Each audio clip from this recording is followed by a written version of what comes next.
tout le monde se fout de ta vie. Alors, je vais être un petit peu cash et pas super agréable pour cette vidéo, mais c'est hyper important de le dire. Je vois beaucoup d'entrepreneurs en ligne qui axent leur communication sur eux et uniquement sur eux. Ils partagent leurs douleurs, leurs souffrances pour ensuite essayer de vendre. Je vous dis les gars, c'est la pire des stratégies, c'est la pire des choses à faire. En fait, quand vous faites ça, vous envoyez simplement un message d'un ego blessé et qui a besoin de rassurance. Vous attirez absolument pas vos clients idéaux en fait quand vous faites ça.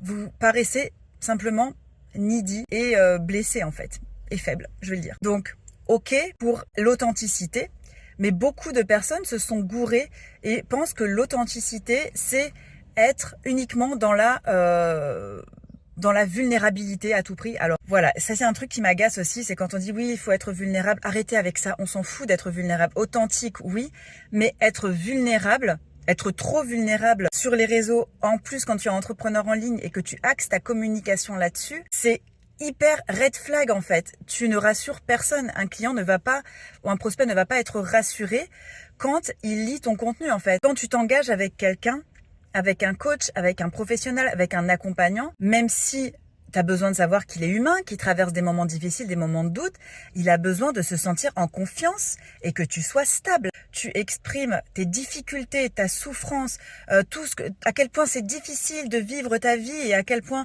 c'est dur d'être dans ta situation. En fait, ça n'attire personne, ça fait fuir les gens. Les personnes que tu vas attirer, ce sont des personnes qui vont, excuse-moi, avoir pitié de toi. Et c'est pas absolument pas ça que tu veux pour ton business. Au contraire, ce dont tu as besoin, c'est d'incarner ton leadership. Et si ce n'est pas le bon moment pour toi, si tu traverses des moments qui sont très compliqués, très difficiles, eh ben fais une pause. Ça arrive à tout le monde.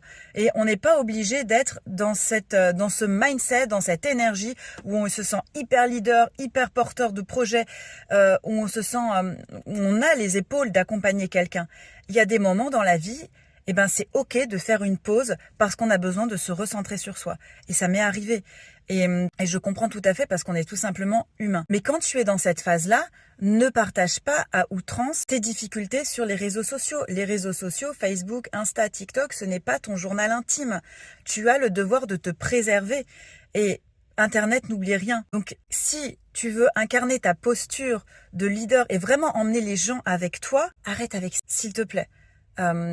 Et si vraiment c'est encore une fois dans un moment difficile, fais une pause. Mais n'envoie pas de mauvais messages. Parce que malgré toi, quand tu fais ça, tu envoies un mauvais message, un mauvais signal. Et ça, qu'il soit conscient ou inconscient. Ça peut être une stratégie de parler de soi, de parler beaucoup de soi, de parler de sa vie, de ses difficultés, à partir d'un certain niveau de reconnaissance du public. Tu es connu, que tu es reconnu et que tu sais que tu as une communauté qui est forte.